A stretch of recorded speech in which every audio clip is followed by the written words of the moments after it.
message this morning is Like a Thief in the Night, Preparedness in the Last Days. So mga kapatid, ang text verse po natin is in 1 Thessalonians chapter 5, 2 hanggang 4. So ito po ay sinulat ni Apostle Paul. Sinulat niya po ito sa mga Thessalonians na napaka-importante na katotohanan na ikaw mismo ay dapat malaman mo mismo ang tungkol sa pagbabalik ng ating Panginoon, that He's like a thief in the night.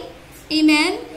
And Jesus Himself said His return will be sudden and unexpected. Like a thief breaking into a house when nobody expects it. Amen? So today, let's talk about this serious but hopeful pictures. Christ coming back like a thief in the night. Now, we can ask ourselves right now, are we ready for the Master's unexpected arrival? So, tanungin mo yung katabi mo, handa ka na ba sa pagbabalik ni Jesus? Amen? Praise God. Sige po, basahin lang po natin ang ating text verse this morning, 1 Thessalonians chapter 5, verse 2 to 4. So, nilagay ko po dyan ang Tagalog. Mga kapatid, sabay-sabay po nating basahin. Mga kapatid, hindi na kailangang isulat ko pa sa inyo kung kailan magaganap ang mga bagay na ito. Sapagkat alam na ninyo na ang pagdating ng araw ng Panginoon ay tulad ng pagdating ng magnanakaw sa gabi. Kapag sinasabi ng mga taong tiwasay at panatag ang lahat, biglang darating ang kapahamakan. Hindi sila makakaiwas sapagkat ang pagdating nito ay tulad ng pagsumpong ng sakit ng tiyan ng isang babaeng manganganak. Ngunit wala na kayo sa kadiliman. Sabi mo sa katabi mo, wala ka na sa kadiliman. Mga kapatid, kaya't hindi kayo mabibigla sa araw na iyon na darating na parang magnanakaw. Kayong lahat ay kabilang sa panig ng liwanag, sa panig ng araw, hindi sa panig ng gabi o ng dilim. Kaya nga, kailangan tayo'y manatiling gising, laging handa at malinaw ang isip at di tulad ng iba. Sa gabi ay karaniwang natutulog ang tao at sa gabi rin karaniwang naglalasing. Ngunit dahil tayo'y sa panig ng araw, dapat maging matino ang ating pag-iisip. Isuot natin ang baluti ng pananampalataya at ang pag-ibig at isuot ang helmet ng pag-asa sa pagliligtas na gagawin sa atin ng Diyos. Hindi tayo pinili ng Diyos upang bagsakan ng kanyang poot, kundi upang iligtas sa pamamagitan ng ating Panginoong Hesukristo. Namatay siya para sa atin upang tayo'y mabuhay na kasama niya, maging buhay man tayo o patay na sa kanyang muling pagparito. Dahil dito, palakasin ninyo ang loob ng isa't isa at magtulungan kayo tulad ng ginagawa ninyo ngayon. Amen? So let's pray. Panginoon, maraming salamat sa umagang ito. At hayaan mo, Panginoon, na mangusap ka sa bawat isa, sa puso ng bawat isa. Sa umagang ito, buksan mo ang puso't isip natin na maunawa ng iyong salita, Panginoon. At anuman, Lord God, ang mga distractions, we rebuke it in the mighty name of Jesus. Hayaan mo, Panginoon, na ikaw ang aming marinig sa umagang ito, maitanim ang mga salita mo sa aming mga puso. Pinupuri ka namin, dakilang Diyos, sinasamba ka namin sa pangalan ni Jesus. Amen. Alright, the thief in the night. Pag sinabing thief, parang magnanakaw. So, wala naman sigurong magnanakaw na tatawag sa inyo. O, Sister Cathy, alas 10, ha? Pupunta ako dyan pag nanakawan kita. Wala pong ganun. Ang magnanakaw po ay biglang dumarating, unexpected, suddenness, and surprise. No? Kaya nilagay ko dyan, unexpectedness. No? A thief doesn't announce when he's coming, hindi niya sasabihin sa'yo kung kailan siya pupunta. At katulad po ng pagbabalik ng ating Panginoon, Christ's return is not like a scheduled appointment that we mark on our calendar. Okay? It's unforeseen. Tama po ba? Ngayon po, basahin lang po natin sa Matthew o Tagalog. Di ko alam kung nailagay ko dyan. Mateo 24, 43-44. Unawain ninyo ito kung alam ng may-ari ng bahay kung anong oras sa gabi darating ang magnanakaw. Siya'y maghahanda at hindi niya pababayaang pasukin ang kanyang bahay. Kaya't laging maging handa sapagkat darating ang anak ng tao sa oras na hindi nyo inaasahan. Okay? So kung ikaw ang may-ari ng bahay at alam mong pagnanakawan ka, syempre, siguradong maghahanda ka. Okay? Kung meron kang baril, ilalabas mo yung baril mo. Okay? Para pang depensa mo sa magnanakaw, no? Kasi alam mong darating ang magnanakaw. At ganito po ipinapakita yung illustration kung gaano kabilis, parang sa isang kisap mata. Ganon kabilis ang pagdating ng ating Panginoon na hindi mo inaasahan. Amen? Andiyan pa po ba kayo? Praise God. Kaya po, sinasabi dito tayo ay maging handa. Dahil sa panahon po ngayon, napaka-busy ng napakaraming tao. Amen? Ang daming ginagawa, busy sa trabaho, kahit Sunday, hindi ko po alam kung ano yung mga pinagkakabisihan nila, no? Kapag Sunday, yung iba naglalaba, yung iba naglilinis, na pwede namang gawin yun after service, no? Ano ba naman yung 2 oras lang ibigay mo kay Lord? Amen po ba? Meron po tayong 7 days. At sa isang araw, ilang oras meron tayo? 24 hours. Pag Sunday, ilan yung oras lang na kailangan mo na sa church? 3 hours. Mahaba na ngayon minsan, 3 or 4. Ano ba naman yung ibigay mo sa Panginoon? Amen? Alright? Habang po tayo ay naghihintay sa kanyang muling pagbabalik. Kaya kailangan maging handa po tayo. Dahil darating po ang Panginoon na naglalaba ka, biglang dumating si God.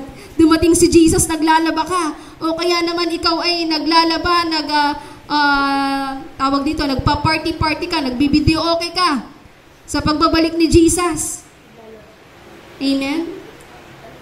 Ano po ba yung gusto nyong madatnan kayo ni Lord? Ano sana yung ginagawa niyo? No? Amen? Maging handa. Kailangan po tayong maging handa. Alam niyo po, may tinatawag na worldly security mga tao ngayon. At ang halimbawa ng mga worldly security is yung kanilang kayamanan. No? Maraming taong napakayaman, hindi po masama ang maging mayaman, maganda po yan. Pero kung yung kayamanan mo ay, alam mong, sa tingin mo ay yan na ang magliligtas sa'yo sa pagbabalik ni Lord, o ang kayamanan mo ay magiging, ang tawag dito, magsisecure sa'yo, no? Ay hindi po yun totoo. So, mga worldly security na meron tayo, kayamanan, yung pera mo, ari-arian, mga material na bagay, no, na nagbibigay ng pakiramdam sa sarili mo na parang yung seguridad o security, no? So, yung katayuan mo sa buhay, yung position mo, yung titulo mo, reputasyon mo, no, na akala mo ay magbibigay sa'yo ng kapayapaan o kaligtasan sa pagbabalik ng ating Panginoon. What else? Yung kapangyarihan, impluwensya, authority mo, control sa mga tao o sitwasyon. Edukasyon, katulad ng mga taong maraming nakatapos ng pag-aaral, marami silang na-achieve sa buhay, no? At ang kala nila, ito ang magbibigay sa kanila ng seguridad. Yung kanilang posisyon, yung kanilang pinag-aralan. Oh, marami pong tao may insurance. Wala pong masama yan. Nagbibenta nga rin po ako ng insurance. Okay, protection sa pinansyal, no? So, maganda po yan, pero lahat po ng mga binanggit ko, itong mga worldly security, ay hindi po ito magbibigay sa'yo, no, hindi makakapagbigay sa'yo ng kapayapaan sa ating buhay. no, sa ating spiritual na buhay. Maganda po yan lahat, magagamit po natin yan habang nandito po tayo sa mundong ito, pero hindi ibig sabihin, ito na yung magbibigay sa'yo ng kapayapaan, seguridad, no? Lalong-lalo na sa pagbabalik ni Jesus. Amen? So, ano po ba ang kailangan natin? Habang naghihintay po tayo kay Jesus, ano po ang kailangan natin? Number 1, relasyon kay Kristo. Kumusta yung relationship mo kay Jesus?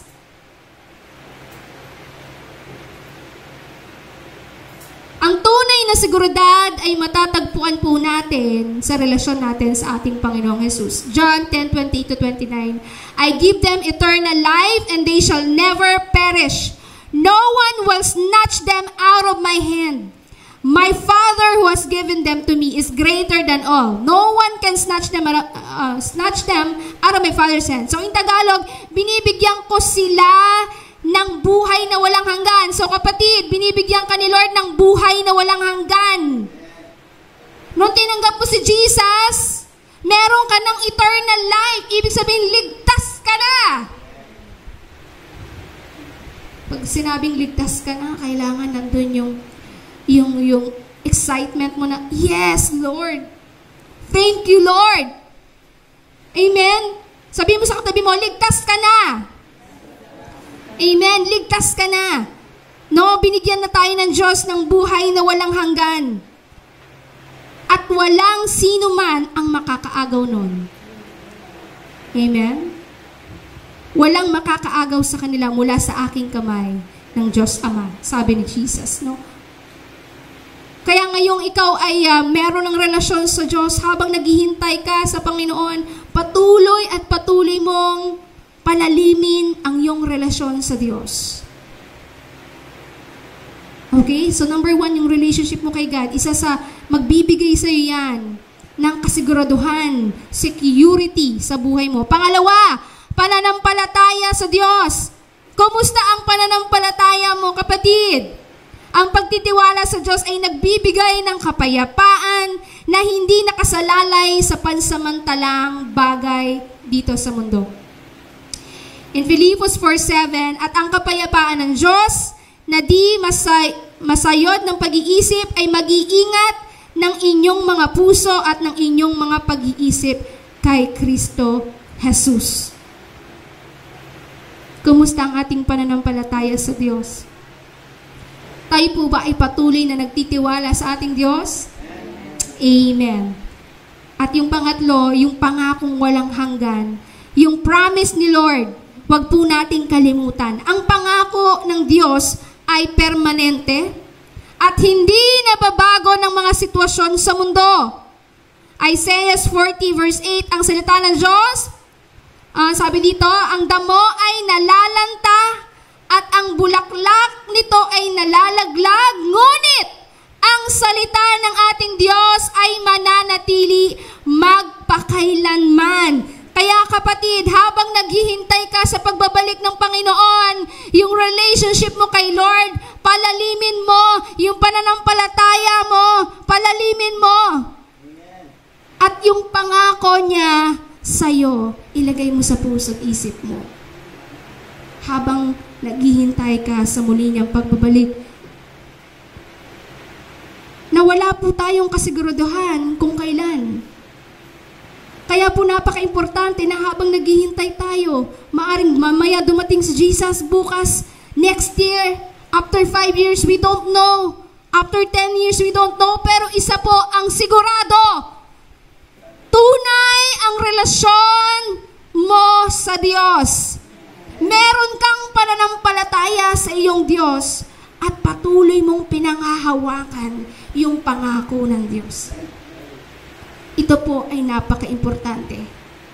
Mawala na ang lahat ng bagay sa mundong ito, pero yung relationship mo kay Jesus, yung faith mo kay God, patuloy mong pinanghahawakan yung promise niya.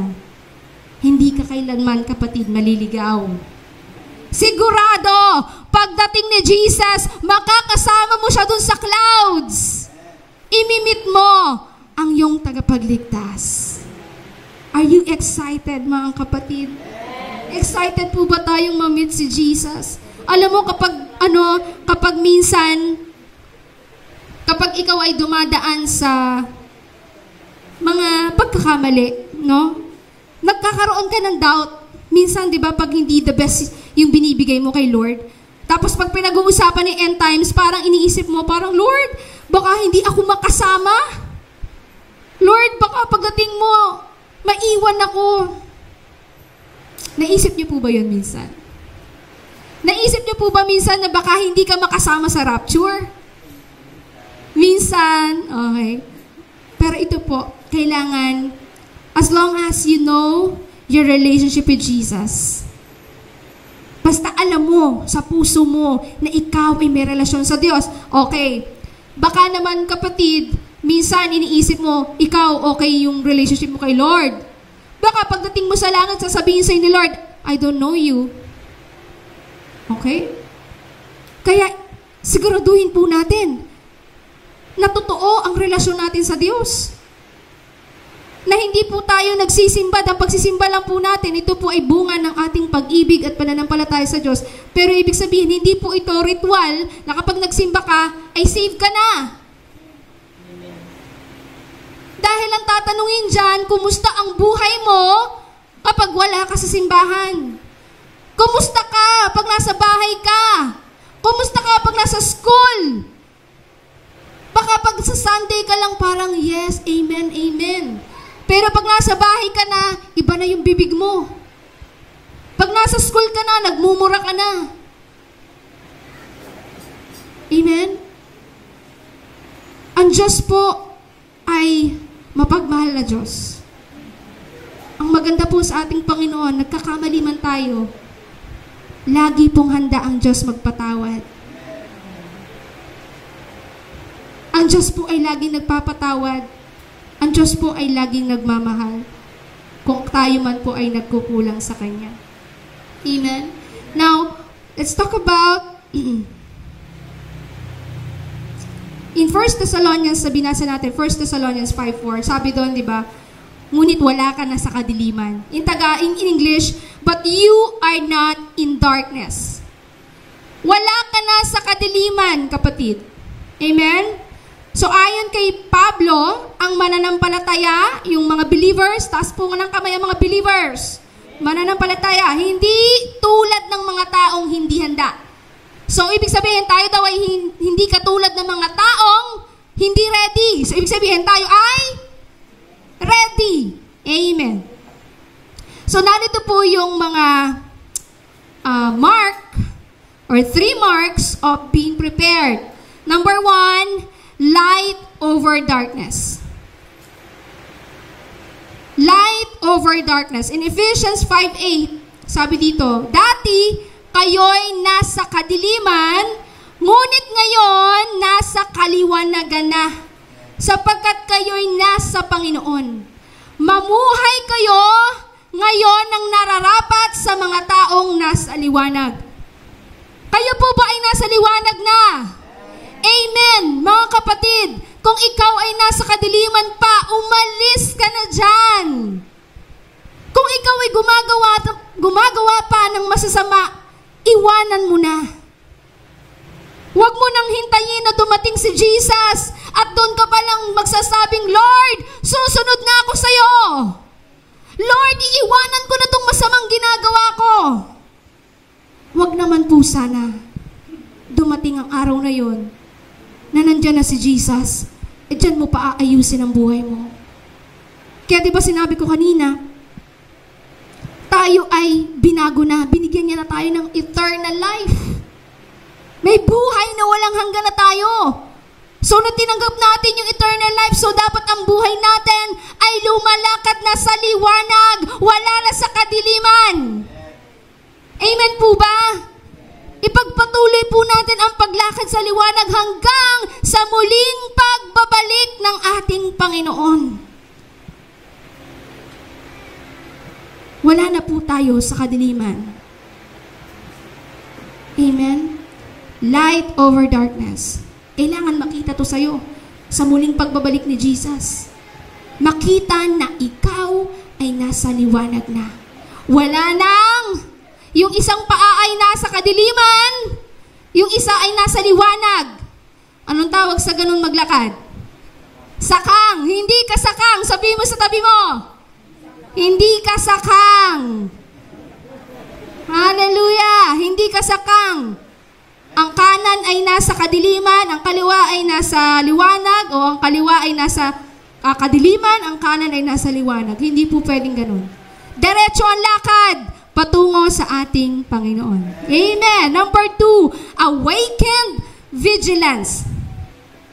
Like servants watching for their master. Mark 13, verse 35 to 37. Sabi po dito, gayon din naman, magbantay kayong laging dahil hindi nyo alam kung kailan darating ang Panginoon ng sambahayan. Ito'y maaring sa takip silim, sa hating gabi, sa madaling araw o kaya umaga. Baka siya'y biglang dumating at madatnan kayong natutulog. Ang sinasabi ko sa inyo ay sinasabi ko sa lahat, maging handa kayo. Grabe, paulit-ulit yung salitang maging handa kayo. Maging handa kayo. Maging handa kayo. Paulit-ulit na sinasabi po sa atin, maging handa po kayo. At marami pong tao ang nakakalungkot na patuloy na gumagawa ng kasamaan, patuloy na gumagawa ng mga bagay na hindi kalugod-lugod sa ating Panginoon. At ang dalangin ko po sa umagang ito na ang lahat ng members ng Fire Starters ay hindi po ganon.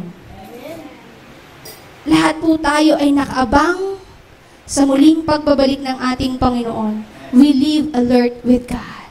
Amen? Number 3, ito yung dapat na makita sa inyo. Una, light over darkness, sa liwanag na, wala na sa kadiliman, awakened vigilance, and identity in Christ. Kailangan, kapatid, sa pagbabalik ni Jesus, alam mo na yung identity mo. Sabihin mo, alam mo na ba ang identity mo? Ha?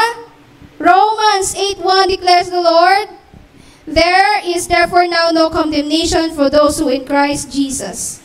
Okay? This brings assurance. Alam niyo mga kapatid, maaring ang demonyo ay patuloy na nagbibigay ng maling impormasyon dyan sa utak mo. Pero dapat alam mo ang identity mo kay Kristo. Ikaw ay anak ng Diyos. Sabihin mo sa katabi mo, ikaw ay anak ng Diyos. Hallelujah. So sa pagbabalik ng ating Panginoon, ito yung 3 marks na dapat makita po sa atin. Sa ating 3 marks of being prepared. Amen?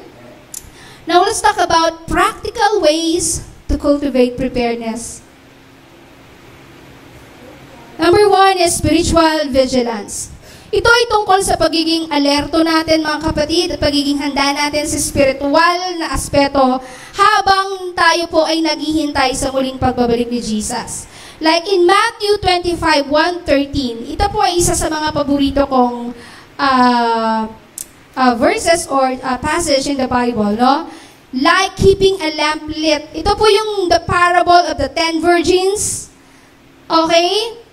So dito po dinescribe yung 10 bridesmaid na naghihintay sa bride sa groom, no?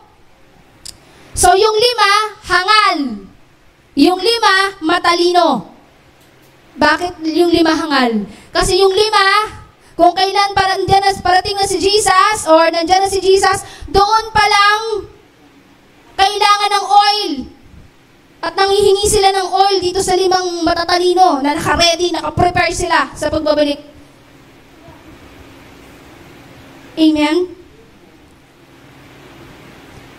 Naka-ready yung 5.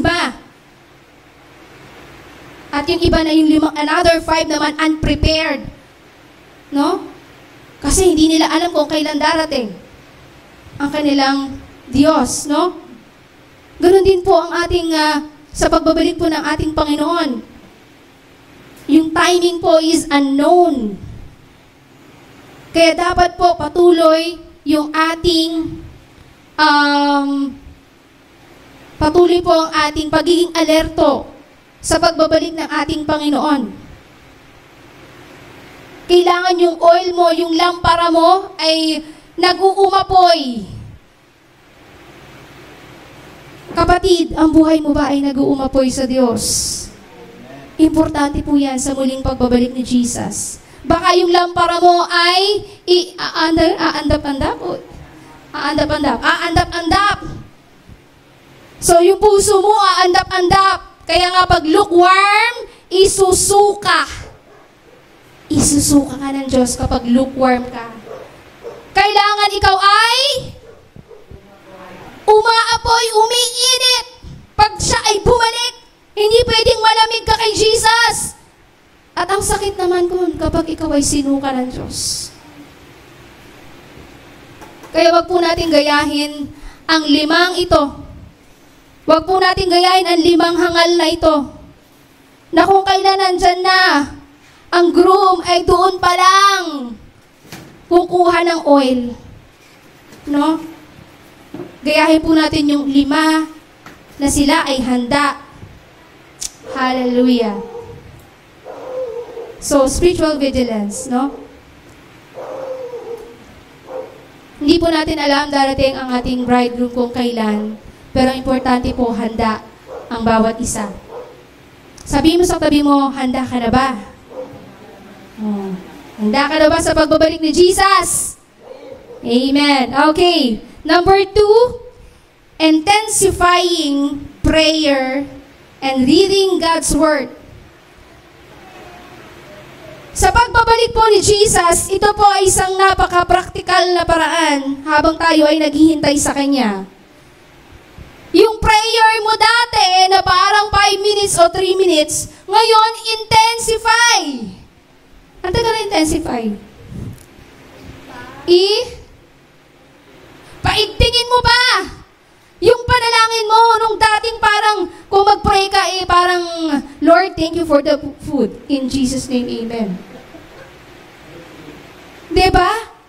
Ngayon, pag nagpipray ka, iba na. Hindi naman to ibig sabihin, mahaba ang panalangin, goods ka. No? Hindi naman yun ang ibig sabihin. Pero ibig ko sabihin, intensify. Hindi na yung parang, kung ano lang masabi mo, tapos na, o minamadali mo yung pakikipag-usap mo sa Diyos. You take time in spending, no? In spending time with Jesus. Mag-take time ka habang kinakausap mo ang Panginoon. Napaka-importante nun, kapatid. At habang naghihintay tayo sa muling pagbabalik ni Jesus, intensify yung prayer mo, at lagi kang nagbabasa ng Kanyang salita. You always meditate the Word of God day and night. Okay? Nasa-sharpen ang ating isip, ang ating puso sa salita ng Diyos. Kasi hindi mo alam ang pwedeng mangyari, kapatid. Darating ang panahon, maaring ang Biblia ay mawala. Hindi natin alam ano mga pwedeng mangyari. Tama po ba? Hindi po natin alam kung anong pwedeng mangyari. Pero importante po, ay tayong lahat ay handa sa muling pagbabalik ni Lord. Meron pong mga examples ng mga unexpected event. Alam niyo naman po yung nangyari, di ba? Just yesterday ba yun? O isang araw? Yung lindol sa Cebu, lindol sa Davao Oriental, at maging dito sa Luzon. Okay, I think sa Zambales, nagkaroon din ng 5 point something na lindol. Ito po ay biglaan, mga kapatid. Hindi po natin alam kung kailan, maraming nagbabalita, mangyayari ang the big one. Handa po ba tayo, kapatid? Sa mga pangyayaring ito. Nung isang araw nga sabi ni Pastor, ay handa mo yung yung mga papeles natin, lagay mo sa isang bag. Importante po yun. I know na hindi dahil sa yes, of course, God will protect us. Iingatan tayo ni Lord. We're praying for that. But binigyan din tayo ni Lord ng wisdom. Amen? Ano man ang mangyari, magkaroon ng sunog, magkaroon man ng lindol, alam mo yung bag na kukunin mo. May isa kang bag nandun, lahat ng mga importanteng bagay, flashlights, pito or whistle, you have yung mga importanteng papeles mo. Ano pa ba yung kailangan? O, konting damit, kumot, kandila, kung kailangan kandila, okay. So, importante po yun. Importante po na tayo ay laging handa. So, meron din po ba kayong ganon, mga kit? Na kapag nagkaroon ng lindol, alam niyo na yung kukunin nyo? Oh, kailangan, meron po tayong ganon. Okay? So, ito po yung mga unexpected na nangyayari sa ating bansa, sa ating mga buhay ngayon. And nakakalungkot, ang daming namatay, no? At hindi po natin alam kung ano pa yung mga pwedeng mangyari. Kahit yung mga bagyo na hindi naman dating binabagyo ng sobra-sobra, yung baha dati ay talagang hanggang katulad po namin sa Makati, nung kami po ay nakatira doon, hindi namin na-experience na bumaha ng talagang mataas. Na-experience lang namin nung Ondoy. Doon talaga pinasok yung bahay namin ang taas ng baha. Okay, unexpected. Hindi namin alam na ganun, na pwede palang mangyari yung ganung bagay, okay? At maaring sa inyo, maraming mga nangyari na hindi nyo ine-expect. Amen? Even yung COVID-19. Sino po ba ang nag-expect ng COVID-19? Ni wala pong isa sa atin ang nag-expect nito na sa isang iglap ay biglang maraming namatay ng dahil sa virus na ito. At hindi lang po ito sa Pilipinas, kundi sa buong mundo. Namatayan din po ako ng pamilya ng dahil sa COVID-19. Marami po tayong kilala, kamag-anak, kaibigan na namatay. Unexpected. Unexpected.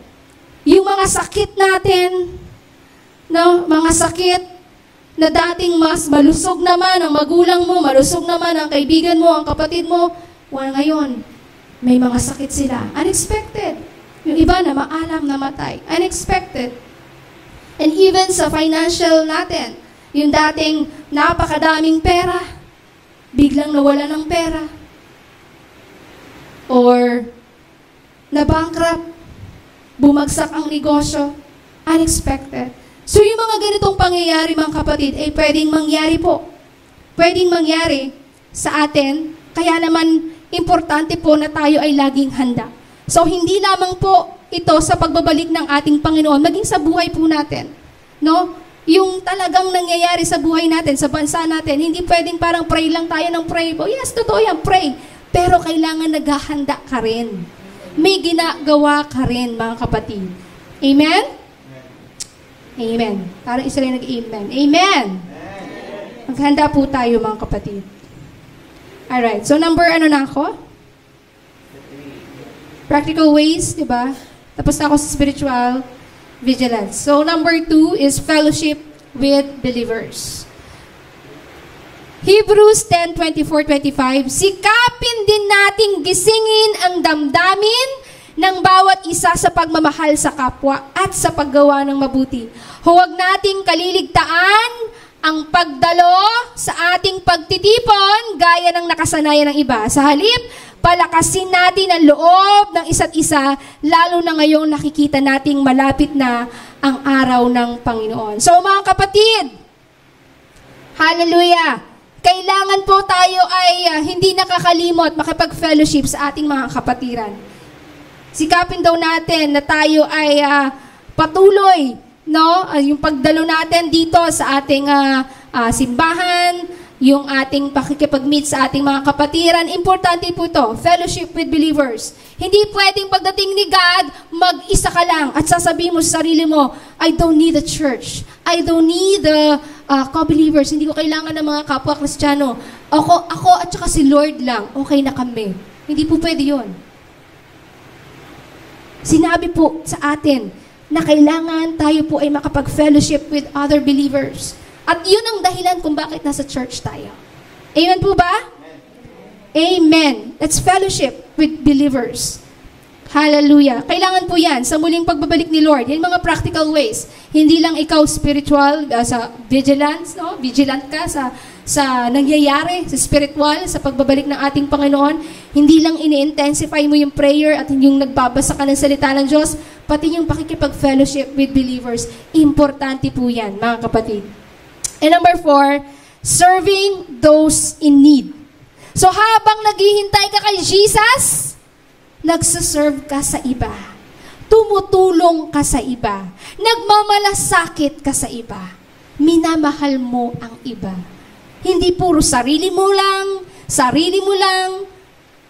Hindi mo pwedeng, Lord, ikaw ay mahal ko. Pero hindi mo mahal ang kaibigan mo. Hindi mo mahal ang kamag-anak mo, kapatid mo. Wala kang pakialam. Hindi po pwedeng ganon. Kasi yung love na na-experience mo kay Lord, nag-overflow yun. Kaya mamahalin mo din ang iba. Amen? Mamahalin mo din sila. Mateo 25, chapter 25, 31 to 46, sabi dito, kapag ako na anak ng tao ay dumating na bilang hari, kasama ang lahat ng anghel, uupo ako sa aking dakilang trono. Titipunin ko sa aking harapan ang lahat ng lahi sa mundo. Pagbubukod-bukurin ko sila tulad ng ginagawa ng pastol sa mga tupa at kambing. Ang mga tupa na walang iba kundi ang matutuwid, so yung mga tupa, sila yung mga righteous, sumusunod kay Lord, nagsiserve sa others, pinapakain ng walang makain, binibisita ang mga nasa prison, dinadamitan ng walang damit, so sila yung mga tupa. Okay? Ilalagay ng Diyos sa kanan. At ang mga kambing, na sila yung masasama, walang pakialam yan sa ibang tao. Puro sarili ang nasa isip. Okay? Hindi nagsiserve sa ibang tao. Walang pakialam sa ibang tao. Ilalagay ng Diyos sa kaliwa. Amen. Sinong gusto dito mapunta sa kanan? Mataas ang kamay. Sinong gusto mapunta sa kanan? Sinong gusto mapunta sa kaliwa? Wala. Okay. Parang punta sa kanan, ganyan. What? Ganon? Kailangan. Amen! Sa kanan ako. Ako ay tupa ng Diyos. Hindi ako gumagawa ng masama. Ako ay nagsiserve sa ibang tao. Minamahal ko ang ibang tao. Dapat ganon po tayo, mga kapatid. Parang hindi ka siguradong ikaw ay sa kanan. Huwag po ganon. Amen? Pagkatapos bilang hari ay sasabihin ko sa mga tao sa aking kanan, ito ay sasabihin ng Lord, sa kanan, hali kayo, kayong mga pinagpala ng aking Ama.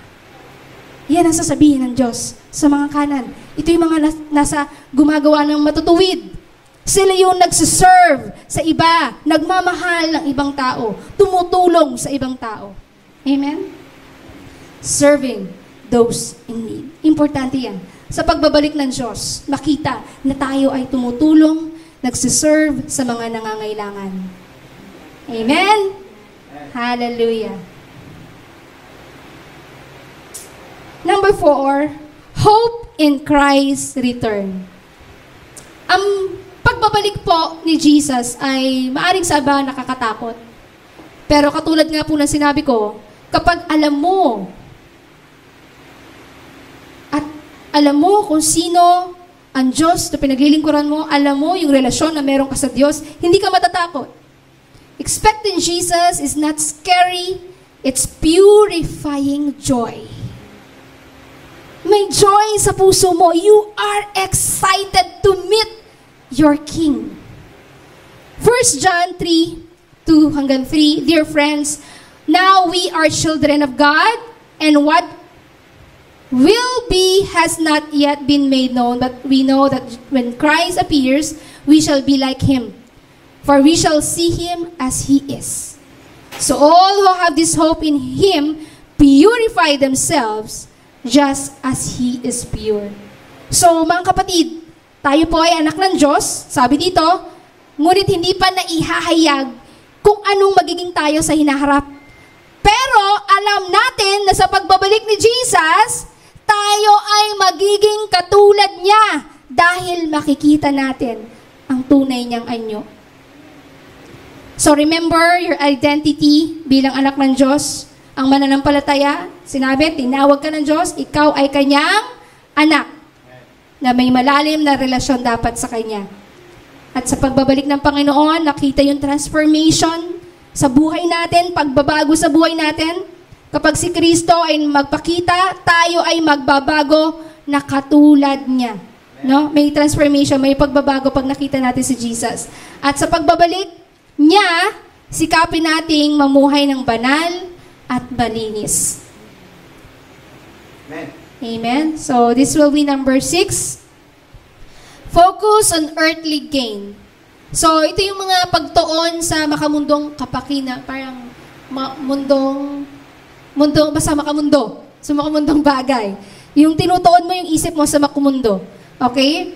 So, misplaced focus clashes with Christ's sudden interruption. So, Matthew 6:19-20, huwag kayong mag-ipon ng mga kayamanan dito sa lupa kung saan ang tanga at kalawang ay sumisira at kung saan ang magnanakaw ay nanghuhukay at nagnanakaw, kundi mag-ipon kayo ng mga kayamanan sa langit, kung saan ang tanga at kalawang ay hindi sumisira, at kung saan ang mga magnanakaw ay hindi naghuhukay at nagnanakaw. So, ibig sabihin, yung sobrang labis labis na pagtutok mo sa mga bagay dito sa mundo, kayamanan mo, ari-arian, katayuan mo sa buhay, maaring tong magdulot ng hindi pagkahanda, hindi ka ready sa muling pagbabalik ni Jesus. So wag po nating hayaang mangyari yun. Nakafocus tayo sa mga bagay dito sa mundo. Lalo na sa kabataan. No? Alam ko na yung punong-puno kayo ng energy, kaya yung energy nyo ay naitutuon sa mga maling bagay, sa mga makamundong bagay. Lagi niyo pong tandaan na kapag tinutuon natin ang ating isip sa mga makamundong gawain, no, nalalayo tayo sa ating Panginoon. Iba na yung tinitingnan mo, iba na yung binibigyan mo ng oras, iba na yung binibigyan mo ng panahon, nalilimutan mo na si God. Nalilimutan mo si Jesus. Okay, so wag po nating hayaan na maituon natin ang ating isip sa maling bagay, sa mga makumundong bagay dito sa mundo. Amen? At masarap po pagdating ni Jesus, makasama niya tayo, makikita niya yung buhay natin na tayo ay tapat, tayo ay nakatuon ang ating isip sa Kanya. Amen po ba?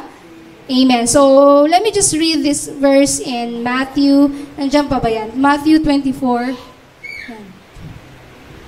Then will appear the Son of Man in heaven, and then all the tribes of the earth will mourn, and they will see the Son of Man coming on the clouds of heaven with power and great glory, and He will send out His angels with loud trumpet call. Kaya sa pagbabalik po ni Jesus, may ririnig kang trumpet. Sa pagbabalik ni Jesus, imimit niya po tayo doon sa clouds. At pag narinig mo na yung trumpet na yun, hindi ko alam kung anong pwede mong gawin. Pwedeng, sabi dito, they will mourn. Ano sa Tagalog ng mourn? Parang iyak, magulhol, di ba? Pero hindi hagulhol na, Lord, sorry! Hindi ganun. Hindi ganun. Kasi ang makakarinig lang ng trumpet ay yung mga believers, yung kukunin ng Diyos. Kasi nga busy yung iba eh. Paano nila maririnig yung trumpet? They are too busy sa kanilang mga ginagawa.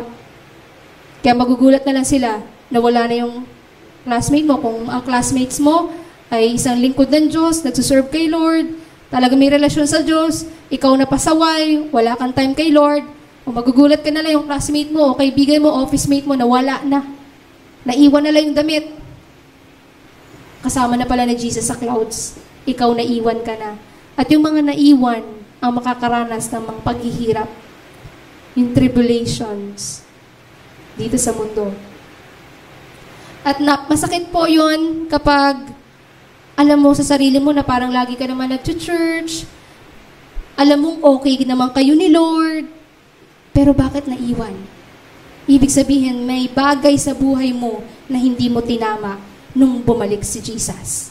Kaya importante mga kapatid, sa pagbabalik ni Jesus, maayos ang puso natin, ang relasyon natin sa Kanya, yung faith natin sa Kanya. Huwag po natin kalimutan yon. At masarap po tayong lahat ay magkita-kita doon sa clouds kasama si Jesus. Amen? makikita natin ang Diyos.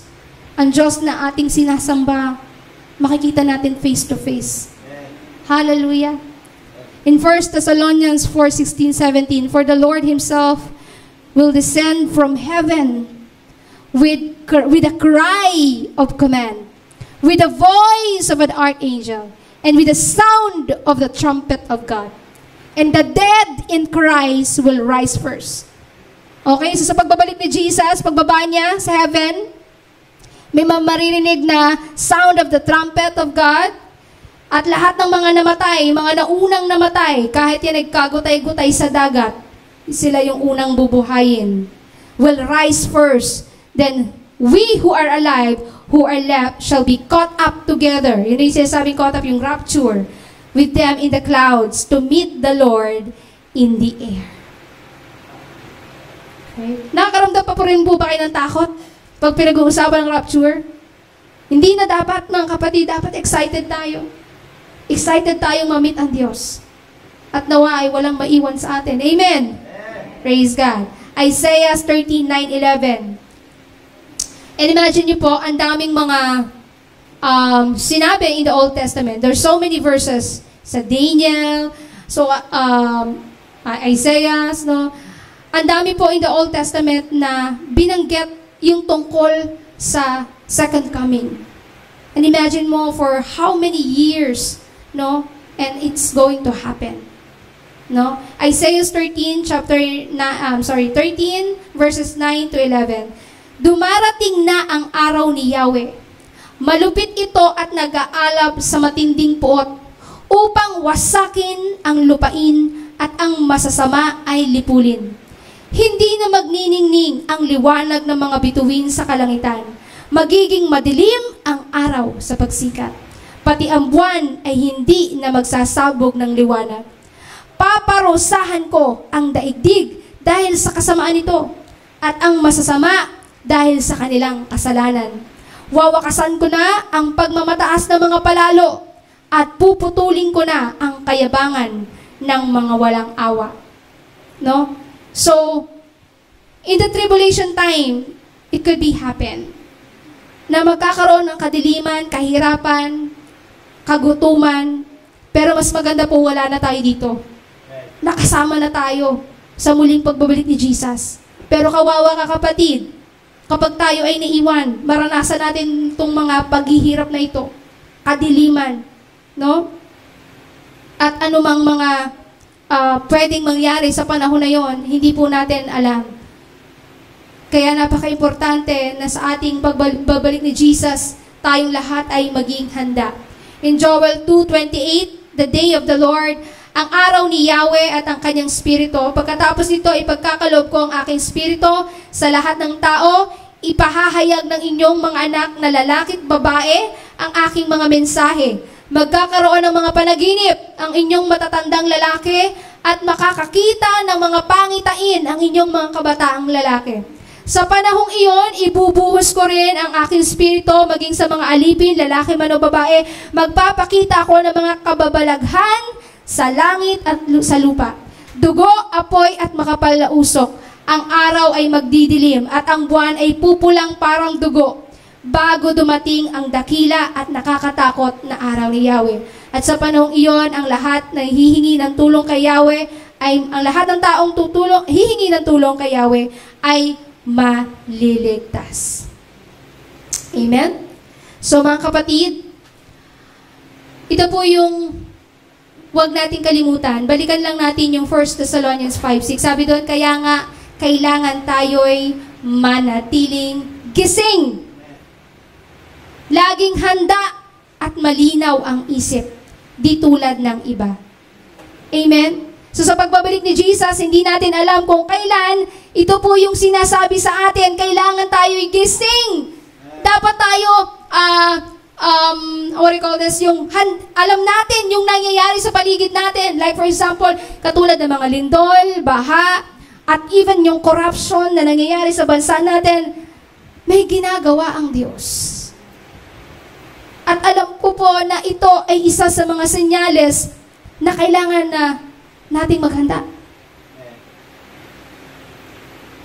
Wag po tayo na parang walang pakialam sa nangyayari sa bansa natin.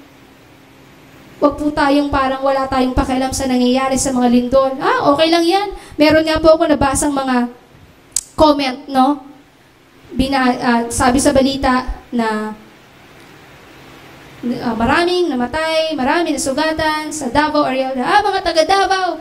Palibasa sa political, mga Duterte, iniisip agad nila Duterte. Sabi nila, di pa sila namatay. Lahat mamatay na sana yung mga taga Davao na yan. I mean, sabi ko, Lord, ganito na po ba? Kadumi? Ganito na po ba ka-evil ang mga tao ngayon? Wala silang pakialam sa mga namatayan, sa mga nasaktan. Amen? So, ganito po, nasa ganito pong panahon na tayo. At sabi po, mas magiging malala pa. At yung ating mga kabataan, yung dating mga magagalang na bata, darating ang panahon, yung mga magagalang na bata, mga kabataan, magiging bastos na sa matatanda. At ito ay lalala at lalala at lalala pa. Alam niyo po sa Amerika, pag nakita niyo po kung paano tratuhin ng mga kabataan ang kanilang matatanda, na talagang worse. At ito po ay nangyayari. At nangyayari na sa ating bansa. Palala ng palala. At ito po ay senyales na malapit na pong dumating si Jesus. At kung hindi mo alam, hindi ka aware, at wala kang pakialam sa nangyayari sa bansa, sa paligid, may iwan ka. Kasi kapag alam mo at aware ka sa nangyayari, alam mo kailangan mo maghanda. Kailangan mong paigtingin ang iyong relasyon sa Diyos. Kailangan mong mas maging malalim sa pananampalataya. At kailangan mong panghawakan ang salita niya. Amen? Revelations 22 verse 7. Look, I am coming soon. Blessed is the one who keeps the words of the prophecy written in the scroll. So mga kapatid, let's live each day aware of His coming. Walking in light, loving others, ready for the Master who comes like a thief in the night.